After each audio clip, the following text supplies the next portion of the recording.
estado en los titulares de la prensa. Bien, ya está planteado, es uno de los temas que ha rondado justamente esta visita papal, pero son varios otros los que vamos a estar comentando con nuestro panel que ya está acá en nuestra sala. Bien, comenzamos la presentación. Juan Cristóbal Beitía, sacerdote jesuita, capellán de Fundación Techo, muchas gracias por estar acá con nosotros. Un gusto, gracias por la invitación. Nicolás Mena, subsecretario de Justicia y Derechos Humanos, también está acá presente, muchas gracias por estar acá. Muchas gracias por la invitación. Pedro Canales, académico del Instituto de Estudios Avanzados de la Universidad de Santiago, doctor en Historia, investigador en Historia Mapuche. ¿Cómo estás? Muchas gracias por estar acá. Muchas gracias por la invitación. Y finalmente Federico Aguirre, académico de Teología de la Universidad Católica, también presente en nuestro estudio. Muchas gracias por estar acá. Buenas noches, gracias a ustedes. Bien, lo planteaba la nota, uno de los temas más complejos que tuvo que enfrentar el Papa Francisco en su paso por nuestro país fue la presencia justamente del obispo Barros. Ya vamos a estar hablando con eso, pero quisiera partir por lo que ha ocurrido durante esta jornada con la misa que ha celebrado en el sur del país, en la Araucanía, llamada por el progreso de los pueblos. Quisiera conversar contigo primero y preguntarte si es que dentro de los gestos que esperaba la gente, es uno de los temas que todos estábamos esperando, el gesto hacia el pueblo mapuche, ¿te parece que completa las expectativas, las cumple, las sacia, o hay algo más que pudo haber hecho el Papa Francisco en esta homilía de la jornada? A ver, yo creo que a nivel de la homilía del Santo Padre hay cosas que ciertamente son reconocimientos. Una cosa que destacó en el Parque O'Higgins y que volvió a deslizar en este caso en Temuco es que la paz que nosotros queremos lograr se logra también con justicia. O sea que la justicia es un camino necesario para la paz. Y eso la Iglesia Católica lo ha presentado así siempre a lo largo de los siglos. Y lo destaca y lo vuelvo a poner aquí. Lo segundo es que reconoce que hay un dolor histórico. Cuando él cita la poesía donde dice que Arauco tiene una pena, esa pena, él rescata la pena histórica del pueblo mapuche que ha sido vapuleado de manera fuerte a lo largo de la historia, primero por España, pero luego también por el pueblo chileno. Y eso lo reconoce también de alguna manera el Santo Padre con esta cita que hace. Y lo otro, que también un poco entre líneas, pero deja entrever que hay que tener cuidado con todos estos procesos de mesas de conversación y diálogo que llegan a acuerdos que finalmente nunca se implementan. Ya, eso es interesante. Eso termina minando la esperanza al final, que sí, eso es muy grave. Aquí hay un llamado de atención interesante que realiza durante la misa, no solamente al mundo más extremo mapuche, que es el que, por ejemplo, generó los atentados de estos últimos días, sino que también hace un ataque al gobierno, digamos, y ahí le cae de lleno a Nicolás. Nicolás, ¿qué te parece ese llamado que hace el Papa Francisco? Porque habla de la violencia, no solamente de la violencia física, sino que también habla de la violencia de los acuerdos no cumplidos, y ahí directamente a lo que ha hecho Chile probablemente durante casi toda su historia frente a las conversaciones con el pueblo mapuche, donde hay una necesidad de ese pueblo no cumplida, no saciada a las distintas instancias que se han ocurrido durante la historia con el gobierno chileno. Yo diría que más que gobierno, con el Estado de Chile. Con el Estado de Chile. Yo diría que esto es un tema que tiene muchos años, cientos de años, y que es un tema con el cual nosotros hemos convivido, pero no hemos sabido resolver. Y necesariamente yo creo que el llamado que hace él es un llamado a que nosotros reflexionamos respecto a cómo podemos dar soluciones que vayan más allá de pensar que esto es solamente criminalización o un problema policial en la Araucanía, sino que hay un tema político de fondo que se vincula con reivindicaciones históricas de un pueblo que se siente despojado de un espacio territorial importante y de también una cultura. Pero yo me quedo con otra cosa, yo me quedo con lo que pasó también ayer en la cárcel de mujeres. Fue algo realmente muy emocionante, para los que tuvimos la suerte de estar ahí fue algo realmente conmovedor. El mensaje que él nos transmitió fue un mensaje muy potente, porque nosotros como sociedad chilena también, desde hace un tiempo a esta parte, hemos entendido a las personas que están privadas de libertad de una manera un poquitito injusta, muchas veces sin comprender la complejidad del tema. Y que él le haya hablado de reinserción social en ese contexto, con esas madres que estaban cantando con ese fervor y con esa pasión, da cuenta de que ha instalado un tema que cuesta mucho instalar en la sociedad chilena, que es cómo nos hacemos cargo de las personas que han cometido errores, que han cometido delitos, pero que tienen también dignidad, y que no es lo mismo ser una persona que está cumpliendo una condena con una persona excluida de la sociedad y que va a perder la dignidad como persona. Entonces me quedo con ese mensaje que fue muy potente también y que a mi juicio yo creo que ha sido las actividades más impresionantes de estos días que lleva el Papa acá en Chile. Sí, justamente se mencionaba como uno de los momentos más emotivos probablemente, junto con la reunión que tuvo hoy día con los jóvenes acá en Maipú. Me mantengo todavía en el tema, Pedro, voy contigo también como historiador. Hay una visión también ahí más histórica de la relación entre el pueblo mapuche y el Estado chileno, que da cuenta de un conflicto que no ha logrado un acuerdo, que se mantiene hasta hoy en día, que se ha recrudecido durante los últimos años con estos ataques o grupos más radicales que han estado atentando en el sur del país. ¿En qué puede cambiar la situación en esta relación tras el mensaje papal? ¿Qué puede haber en concreto en todo esto? Porque finalmente uno escucha al Papa y escucha estas palabras que uno le encuentra toda la razón a todo lo que dice. Sin embargo, ¿qué puede dejarnos a nosotros los chilenos en ese contexto? Sí, ¿sabes? Es una pregunta compleja, creo que es una pregunta de futuro, es una pregunta que va a ir decantando, creo desde la perspectiva histórica a propósito, de que hay por lo menos 3 puntos que debiesen ir visualizándose con el paso del tiempo respecto del discurso y de lo que presentó hoy día el Papa en la Araucanía, en Temuco. Uno de esos puntos tiene que ver, creo yo, con un tema y a propósito de la canción de Violeta Parra que cita del Papa, que es un mal, no sé si llamarlo endémico de la sociedad chilena, que tiene que ver con una mirada racista. Creo que ahí hay un punto que es clave de lo que uno puede empezar a deslizar de lo que planteó el Papa Francisco en esta ocasión. En ese mismo contexto, y a propósito de esta mirada de la relación histórica, hay un punto que debiese ir cambiando respecto a la opinión pública y espacios, por ejemplo, como este, que es justamente el de presentar lo que está sucediendo en la Araucanía como un conflicto generado por un pueblo, generado por comunidades. Creo que desde la perspectiva de la historia y de ir poniendo en su sitio, digámoslo así, algunos aspectos de este proceso, está el tema de que es el Estado chileno el responsable central de lo que ha sucedido en estos años. Y en ese sentido, ¿verdad?, la deuda histórica debe reconocerse desde ese punto de vista, no solamente como una especie de reunión, de pacto que se firma, que se muestra al público y que se deja ahí durmiendo, ¿verdad?, per sécula. Y en tercer lugar, creo que también hay otro punto que va a decantar con el paso de los años y que también se cruza mucho con el discurso que el Papa ha querido instaurar acá en esta visita, que es el tema de los migrantes, que se refiere justamente a un punto que es central. El Papa hablaba de no uniformidad. Creo que eso es un elemento clave. Desde el siglo XIX, cuando el discurso del Estado chileno en pos de la ocupación del territorio mapuche se fue gestando y se fue consolidando, la idea de la racialidad, de la mirada colonialista, de ver y de observar al otro, a la otra, como un inferior, caló hondo en nuestra sociedad. Creo que eso traspasó el siglo XX, traspasó las fronteras. Hoy día lo volvemos a ver, ¿verdad?, con el caso, por ejemplo, de hermanos haitianos principalmente, y creo que ahí hay un elemento que debiese generar en algún momento una chispa que comience a permitirnos, ¿verdad?, las futuras generaciones cambiar esta panorámica. Sí, de hecho fue recurrente dentro de los distintos discursos que dio el Papa en su misa y fuera también respecto al tema de la multiculturalidad, por ejemplo. De hecho, los invitados a Temuco eran justamente no solamente representantes del pueblo mapuche, sino que de las distintas etnias que tenemos acá en nuestro país. En ese sentido, Federico, acá el Papa viene a plantear y a poner sobre la mesa la idea de que nos planteemos también, tal vez, reconocernos como un Estado plurinacional, como se lo han hecho otras naciones acá en Sudamérica.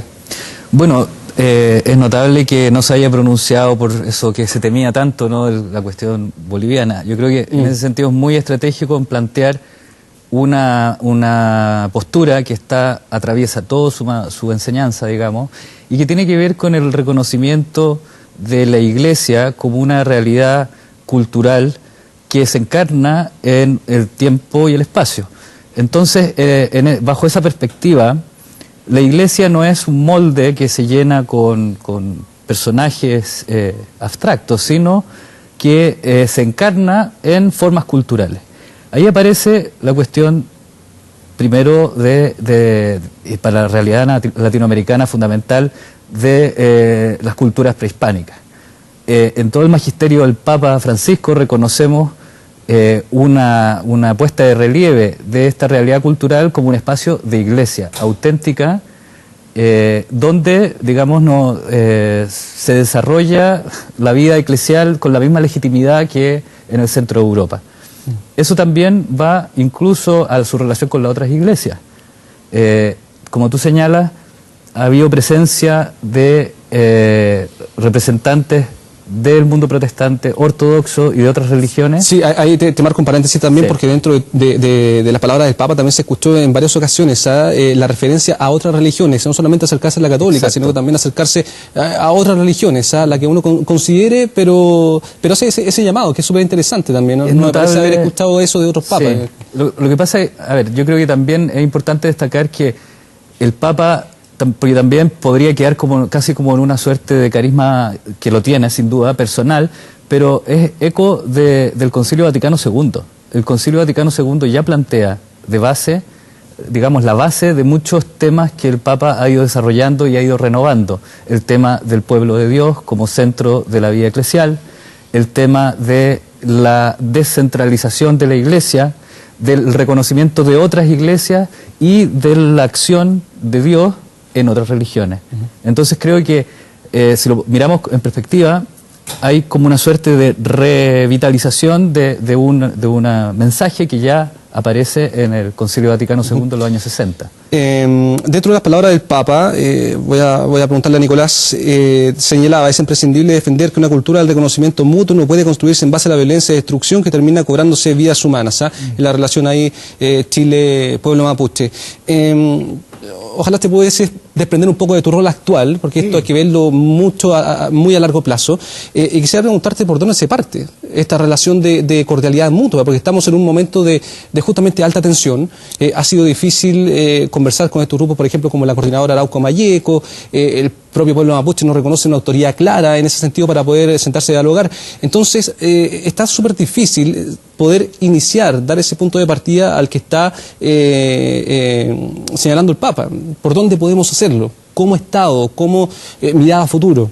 A ver, se han dado pasos importantes con esta mesa constituida, entre otros por el obispo Vargas, allá en la Araucanía, en donde se han sentado a conversar distintos actores respecto a la situación mapuche. Yo creo que, y quiero insistir en el punto anterior, yo creo que es muy relevante que entendamos que este es un problema que tiene muchos años, que lleva ya más de un siglo, que no es un tema criminal, no es un tema solamente de violencia, sino que es un tema político. En eso destaco el rol que tuvo en su minuto el exintendente Buenchumilla, que fue capaz también de instalar esto como un tema político. Y que nosotros tenemos que hacernos cargo desde esa perspectiva. También me hace eco lo que dice respecto a que estos acuerdos muchas veces no tienen resultados concretos, y ahí se genera mucha decepción y desconfianza. Y cuando se pierde confianza, cuesta generar avances importantes respecto a estas materias, y también esto se vincula y se imbrinca con lo que es también las conversaciones que se han dado en el actual gobierno respecto a la nueva constitución. Entonces, a mi juicio, nosotros tenemos acá una oportunidad importante con este llamado de una autoridad eclesiástica, tanto teológica como también jefe de Estado, para efectos de poder llegar a grandes acuerdos, y yo creo que la palabra de él en ese sentido incentiva que nosotros lleguemos a acuerdos y nos sentemos a conversar. Estaba pensando, Nicolás, también en el próximo Ministerio de Asuntos Indígenas. Sí. ¿Cuál es tu perspectiva respecto a aquello? ¿Tiene también esta mirada, digamos, de poder consolidar una relación ahí con el pueblo más importante indígena en nuestro país? O sea, por de pronto que existe un ministerio ya es un gran avance. Claro, pero ahí en adelante, digamos, el Ministerio también tiene que establecer sus propias tareas, digamos. Exactamente. Entonces, por eso te pregunto si esa mirada también está incluida dentro de lo que se viene hacia adelante. Tiene que ser así, o sea, si es que no hay si es que no se hace de una forma en que entendamos que esto es un problema mucho más allá de lo criminal y de la violencia, que la violencia son manifestaciones de algo más complejo, nosotros no vamos a llegar a un buen puerto respecto a este tema. Y en ese sentido es muy importante que entendamos que aquí hay un problema político, cultural. Nosotros tenemos una deuda con el pueblo mapuche, y bueno, y esto yo creo que no se va a resolver si es que no tenemos nosotros capacidad de reconocer primero que nada que existe un problema. Ya lo hizo la presidenta Bachelet pidiendo perdón acordemos que lo hizo, que es un gesto importante, y a continuación de eso lo que hay que ir construyendo son espacios de diálogo que permitan ir logrando acuerdos, soluciones, y yo creo que la autoridad de él, sin lugar a dudas, marca. Es realmente importante que una persona de la categoría tanto teológica como jefe de Estado también nos venga a nosotros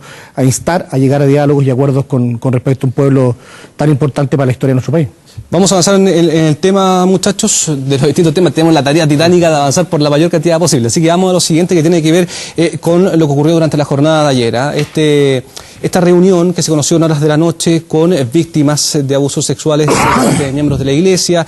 Previamente ya había hablado en La Moneda. Ya vamos a analizar ese punto en particular, porque no lo hace en cualquier lado. El reconocimiento, digamos, de abusos sexuales y el pedido de perdón, digamos, por esas situaciones que ocurrieron. Dolor y vergüenza por el daño irreparable causado a niños fueron las palabras justamente del Papa Francisco. Juan Cristóbal, quería preguntarte a ti también, ese elemento en particular respecto a que el llamado no haya sido en una misa ni nada, no, fue frente a las autoridades civiles.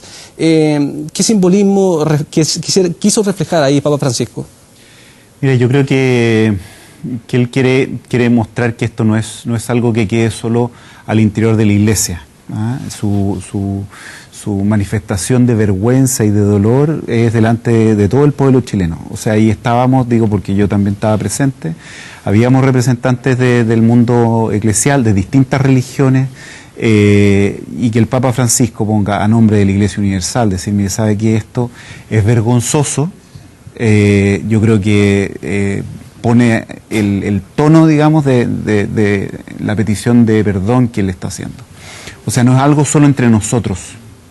No es un perdón que él quiera pedir solo al interior de los católicos, sino que es algo que él quiere reconocer delante de toda la sociedad. Federico, en ese sentido, otro punto importante también que marca el Papa es que desde el año 2005, si no me acuerdo, en Estados Unidos, en Filadelfia, que no se reunía justamente con personas que fueron abusadas sexualmente. A ver, ¿por qué acá en Chile sí lo hace? Esa es la pregunta. Bueno, yo creo que se da cuenta de que yo te diría que quizás el punto más neurálgico de la crisis que atraviesa la Iglesia en la actualidad en Chile es ese. Y creo que es un gesto pastoral y político al mismo tiempo. Me parece que el hecho de, en su primera aparición pública, como decía anteriormente, frente a todas las autoridades estatales y religiosas, haga referencia a ese tema y que después haga luego este otro encuentro, a mí me parece que deja de manifiesto de que estas personas tienen todo el derecho de manifestar su dolor y que él está dispuesto a... Yo no creo que se lo haya tomado como un boicot de su visita. Incluso el arzobispo señala, antes de la llegada del Papa, que estamos en una iglesia con crisis y que la venida del Papa va a contribuir a seguir esta crisis. Es decir, no podemos negarlo y creo que la actitud del Papa ha sido justamente esa. No lo ha tomado como un desaire y no creo que haya significado para él. Ese punto está súper bueno, porque de hecho habla de la personalidad del Papa también. No solamente hace flotar las crisis, hace flotar los problemas, lo ha hecho dentro del Vaticano y por eso también es que hemos conocido, por ejemplo, los desencuentros que han habido por los propios cardenales allá con obispos, donde ha tenido harto enfrentamiento justamente con ellos por su personalidad, porque aparentemente Pedro, él no quiere ocultar los problemas, quiere sacarlos a la luz. Y ahí uno se pregunta también si, por ejemplo, la presencia del obispo Barros pudo haber tenido un poco de eso también. Sí, yo creo que el tema del obispo Barros, ha empañado, sin duda, pero creo que en el tenor de lo que preguntas, también ha sido un punto que ha generado esta inflexión para poder seguir debatiendo y para seguir, creo yo, enfrentando lo que esta crisis, ¿verdad?, que se plantea acá, ha ido demostrando, ¿verdad?, en el camino, ¿verdad?, a partir de sucesos, a partir de movilizaciones, a partir de grupos organizados, a partir de lo que la gente en Osorno principalmente está levantando día a día, ¿verdad?, en su cotidianidad.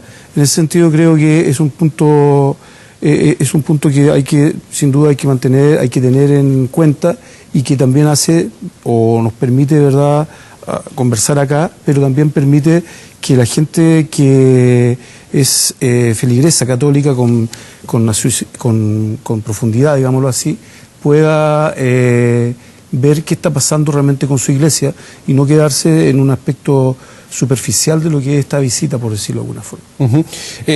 A ver, harta crítica hubo, sobre todo en redes sociales, acerca de esta dicotomía que se estaba dando en medio de la visita del Papa, que por un lado estaba abogando justamente por la defensa y por el perdón también frente a estos abusos sexuales, y por el otro lado teníamos a alguien bastante cuestionado, por lo menos, que era la presencia de Juan Barros, el obispo de Osorno, que está vinculado justamente al caso de Fernando Karadima. En ese sentido, Nicolás, en tu calidad ahí de subsecretario de Justicia, de Derechos Humanos también, aquí hay víctimas que están reclamando por algo que a ellos les ocurrió.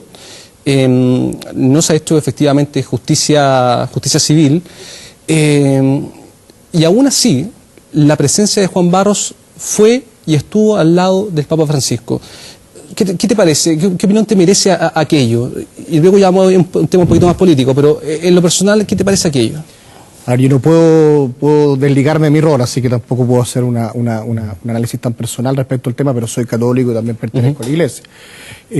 A ver, yo creo que tenemos que distinguir. El tema Barros, yo no me quiero referir a la situación de él en términos judiciales, no hay ningún tipo de condena, están estas acusaciones y eso tendrá que resolverse por la vía que corresponde. Evidentemente que ha girado en torno a este tema las últimas 48 horas la visita al Papa, y eso es una lástima. Y eso de cierta forma opaca la visita de alguien tan extraordinario en términos de la importancia que tiene tanto desde el punto de vista espiritual, pero yo diría sobre todo política, porque yo creo que el Papa lo que ha hecho, en razón también de la forma en que él llega, después de lo que hace Benedicto XVI y Ratzinger, a tratar de cambiar la Iglesia. Y a volver a una iglesia que es la iglesia, por lo menos por la cual yo me siento interpretado, que es la iglesia que está con los pobres, con las personas más humildes, con las personas más sencillas y no con el poder.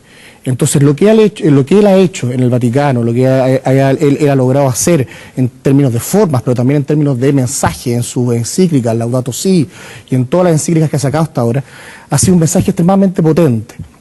Que hay que recogerlo y hay que analizarlo bajo esa perspectiva, y yo entiendo que esto es un tema que muchas veces a los medios de comunicación les interesa, que muchas veces es un tema que da rédito en términos de rating, pero yo insisto, tratemos de quedarnos con lo que va finalmente a trascender respecto a la visita de él. Sí, Nicolás, lo que pasa es que también hay que hacer la diferencia. Sí. Hay una visita que tiene que ver netamente con el carácter eclesiástico de esta visita, pero hay otra parte también que es diplomática, y en ese sentido uno tiene que reconocer que si estamos hablando de un diplomático que viene con alguien que tiene problemas de probidad, por decirlo menos, como es el caso de Juan Barros, uno tal vez optaría por no generar problemas en el lugar al que va y dejarlo de lado. Yo estoy de acuerdo contigo, Felipe, sí, y tal vez habría sido recomendable que él se hubiese abstenido de participar en varias de las actividades. Pero es un tema que tendrá que resolverlo, yo diría que principalmente acá la organización, y también él sigue siendo obispo. Y ahí hay un problema, porque sigue siendo el Barros, no quiero entrar al fondo porque no me corresponde a mí juzgar.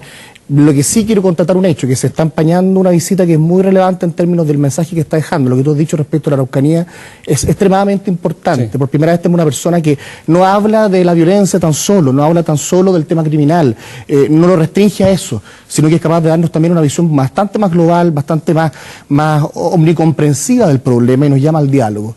Qué importante es eso, cuando muchas veces tenemos sectores del país que lo único que hacen es reclamar porque hay violencia y no son capaces de entender las causas de la violencia.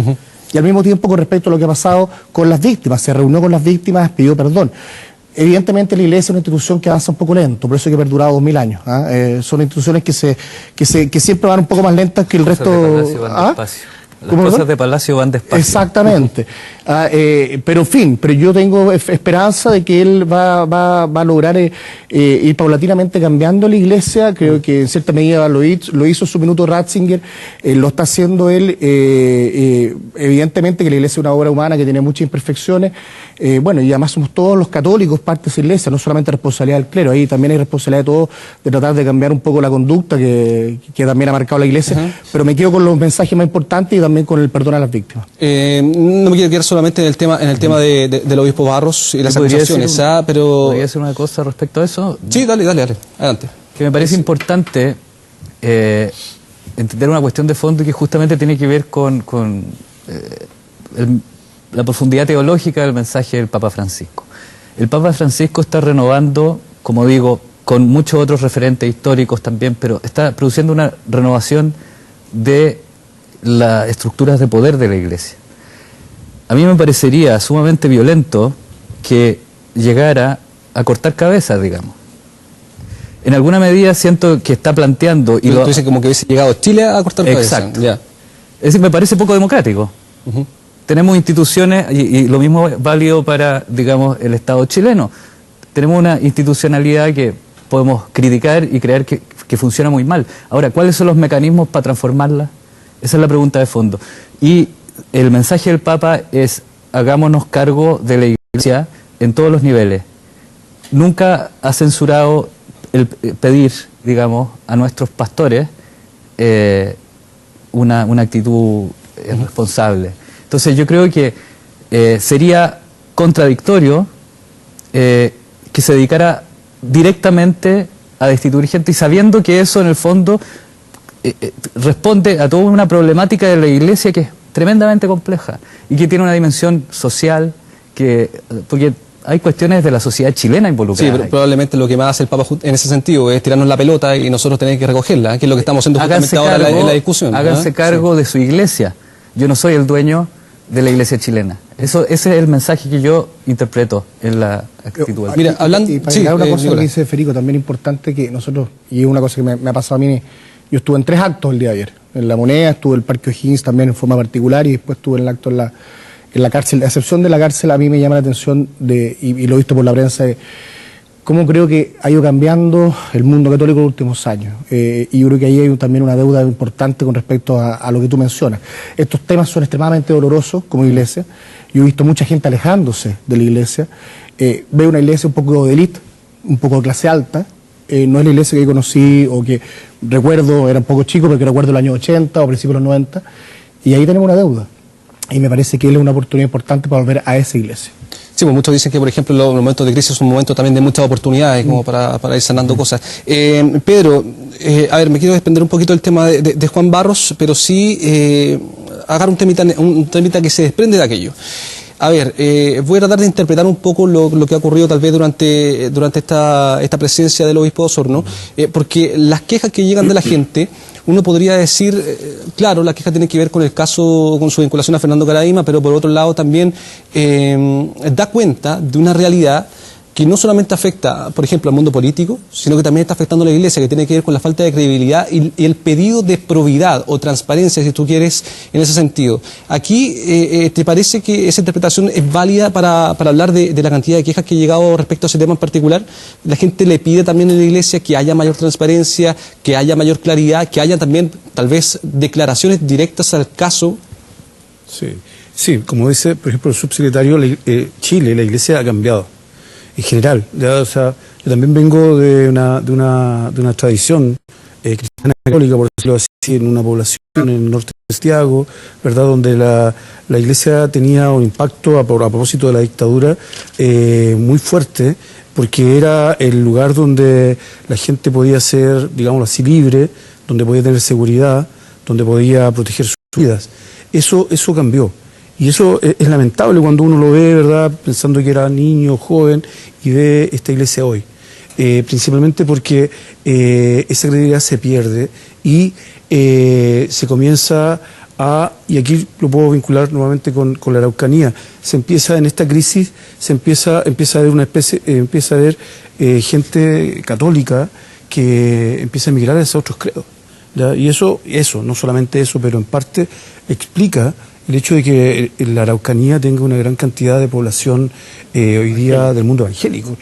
O sea, ahí creo que hay una luz de alerta que para el catolicismo que está, ¿verdad?, evidenciando esta crisis y está evidenciando esta necesidad de transparentar, ¿verdad? Sin duda que el caso de Karadima ha sido nefasto y obviamente y sin querer volver al tema de Juan Barros, ¿verdad? La presencia de Juan Barros también ha sido, creo yo, un punto negro en esta visita del Papa. Creo que la sociedad chilena, con todos los cambios, ¿verdad?, en los últimos 30 años, cambios de todo tipo, requiere transparencia, requiere que se le diga las cosas a la cara, requiere terminar con el secretismo, por decirlo de alguna forma. Me cuelgo un poco de eso, pero hay algo, tomando lo del Concilio Vaticano II, ¿eh? En el Concilio Vaticano II hay una cosa que se destaca ahí, que es el sacerdocio común de los fieles, es decir, que todos los bautizados somos iguales en dignidad, por decirlo de algún modo. Y ahí es donde no hay, tenemos una jerarquía, pero somos iguales con la jerarquía. Este Papa que pide que recen por él, cuando lo normal o lo habitual es que le piden al cura que rece por la gente. Entonces él quiere significar que estamos nosotros al mismo nivel. Este Papa que intenta establecer diálogos entendibles, comprensibles, con imágenes que la gente de la calle puede entender, eso es súper importante porque marca una iglesia que quiere comunicarse, que quiere estar en salida y no transformarse en una iglesia de élite, como decía Nicolás. En el fondo, aquí hay una iglesia que quiere de alguna manera transmitir la buena noticia al modo actual. Y una de las claves que es súper importante, creo yo, y que ha perdido la iglesia chilena, es la capacidad de dialogar. Es decir, no solo dialogar con los externos, sino que poder dialogar entre nosotros. Este problema tendría que haberse resuelto en la interna, mucho tiempo atrás. Tendríamos que haber sido capaces de escuchar con mucho mayor atención a las víctimas. Y hoy día hay que estar escalando la cosa hacia el Papa, que, o sea, es como antes cuando decían que para desarmar los matrimonios había que ir a Roma. Oye, no, ¿por qué tenemos que recurrir al Papa? ¿Es que no tenemos acaso capacidad de conversar entre nosotros? ¿Cuáles son los puentes que están cortados? Mira, justamente una de las palabras que desprendo de todo lo que me dijiste, la palabra de dignidad. Se habló mucho de dignidad el día que el Papa fue a la cárcel de mujeres en San Joaquín. Habló respecto a aquello, dijo, por ejemplo, estar privado de libertad no es lo mismo estar privado de la dignidad. En ese sentido, el llamado, a tu parecer, es un poquito a intentar complementar o resolver las carencias que se tienen justamente desde el punto de vista de rehabilitación, que ha sido uno de los grandes temas. Ya vamos a estar con Nicolás porque también el gobierno presentó este plan de política pública de reinserción social. Entonces también preguntarte a ti, ¿qué te parece este llamado que ha hecho? Y aquí el guante está claro que lo recoge. Sí, mira, ¿sabes qué? Yo tuve la fortuna, el privilegio de vivir en una cárcel mexicana. Estuve viviendo un mes ahí con los presos en la cárcel de las Islas Marías. Y fue, yo creo que, de los momentos en que más aprendí humanamente de lo que era la humildad, de lo que era la dignidad también, de lo que significa estar arrepentido, el dolor de darse cuenta de haber dañado gravemente a alguien. Aprendí mucho ahí. Y yo creo que para recoger las palabras del Papa, creo que una sociedad es una sociedad suficientemente madura cuando es capaz de perdonar a las personas y poder reincorporarlas a la comunidad. Ahí hay un signo de madurez de sociedad. Yo creo que nos falta llegar a eso. Nicolás, justamente detallamos un poquito de qué se trata esta política pública de reinserción. Hablamos de capacitación, reinserción laboral, de subsidio a la contratación de infractores de ley, eliminación de antecedentes penales, derecho a sufragio, entre muchos temas. Aquí hay un plan que se está celebrando hace algún tiempo, que era desconocido, que se va a conocer ahora. ¿Cuál es la mirada del gobierno frente a esto y hacia cuánto tiempo más también se proyecta?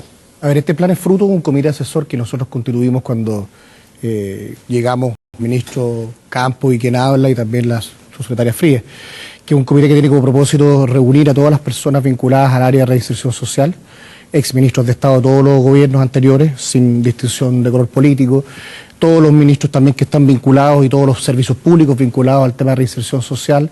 Participan también ONG, participan las universidades, participa todo el mundo que está vinculado a esto. Esto fue lo más amplio y transversal posible porque nuestro propósito era generar una política pública que permitiera, primero que nada, tocar el tema de la reinserción social, que es un tema complejo de tocar en nuestra sociedad. Cuesta mucho que esto se trate y agradezco, aprovechando aquí el espacio, porque cuesta. Yo he mandado numerosas cartas a los diarios, muchas veces he tratado de meter el tema en distintos medios de prensa y cuesta. Y lo que nosotros logrado hacer es reunirnos de forma periódica en este comité de asesor amplio con otros subcomités para efectos de establecer políticas públicas que van a quedar como legado para el próximo gobierno, que tienen que implementarse a partir de marzo de este año, y que quisimos entregárselo como un obsequio al Papa porque nos parecía que era el momento, coincidiendo con que él venía a la cárcel femenina, entendiendo que esto es un problema que va más allá de una política de reinserción social. La política criminal chilena desde los años 90 en adelante ha tenido un énfasis principalmente en lo punitivo, las agendas cortas, tratemos de aumentar las penas, más carabineros, más mano dura, puertas giratorias trancadas, etcétera. Y estamos convencidos que trabajamos en el tema y tenemos algún conocimiento de que la victimización o los crímenes en nuestro país no van a bajar en la medida que no haya una política de reinserción que permita que las personas que están en la cárcel puedan salir de la cárcel, encontrar trabajo y reinsertarse en la sociedad, de modo que no deban volver a delinquir para sobrevivir y eliminar con la reincidencia, que en nuestro país es bastante, es cerca de un 50%. Sí, pues la reinserción social es un tremendo tema porque además si uno analiza el contexto actual está vinculado ahí al caso Sename, por ejemplo, los niños, por ejemplo, que de repente faltan esa oportunidad y la buena infraestructura también del Sename como para reinsertarse en la sociedad. Es que a propósito de lo que tú dices, Felipe, el tema del Sename es súper relevante también vincularlo a esto. Cerca del 50% de las personas que están privadas de libertad han pasado por el Sename, sea ambulatoriamente o en residencia. Pero lo más importante es lo siguiente: nuestra política criminal en Chile es extremadamente clasista. En las cárceles están los pobres y los más pobres de los pobres. Y nadie me puede decir que solamente la gente pobre es las personas que son los que cometen delitos. Y esa es una mirada que tenemos, una visión súper ideológica, que hay que unas por todas desterrar de este país. Y eso es lo que estamos tratando de hacer. Entonces, ¿cuál es el mensaje que quiero transmitir con esto? De que nosotros coincidimos con lo que acaba de decir el Papa en cuanto a mensaje de que hay que instalar la reinserción social en cuanto a la dignidad del ser humano y entender que las personas que cometen delito pueden perfectamente mejorar en su vida, pueden perfectamente retractarse y pueden ser personas de bien. Nadie está libre de no haber cometido alguna vez un delito o haber cometido algún tipo de infracción legal. Entonces, ese es un tema que es muy importante. Y cerrando, Juan Cristal. Solo una pregunta, porque también apareció en el testimonio de Janet ayer esto de que, bueno, los hijos de las mujeres privadas de libertad, algunos de ellos, no sé si muchos, pero algunos de ellos terminan en el Sename. Entonces, es repetir el círculo nuevamente. O sea, no sé si hay algo ahí que estés pensando. O sea, todas las personas que están privadas de libertad, o en su gran mayoría, no te puedo decir todos, pero la gran mayoría, son personas que tienen carencia económica, falta de oportunidades, que viven situaciones de mucha precariedad. No existe ninguna norma que obligue que un niño, después de los 2 años, que es el máximo que se permite que esté con la madre dentro de un recinto penal, vaya al Sename, sino que tiene que evaluarlo el tribunal, y lo que se hace es dar prioridad a la familia extendida, es decir, a los abuelos, el padre, los tíos, etcétera. En el caso de que no haya posibilidad alguna de una familia extendida, el juez puede determinar que se vaya a un centro residencial, pero siempre en razón de caso a caso, no es una política de Estado.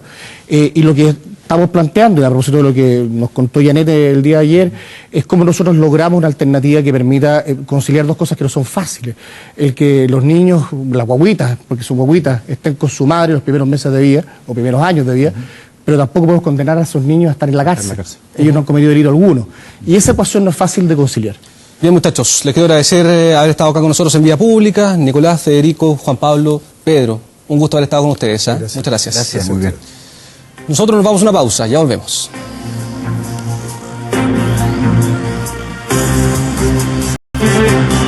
Despegar desde la app te da más beneficios. Entérate primero de ofertas.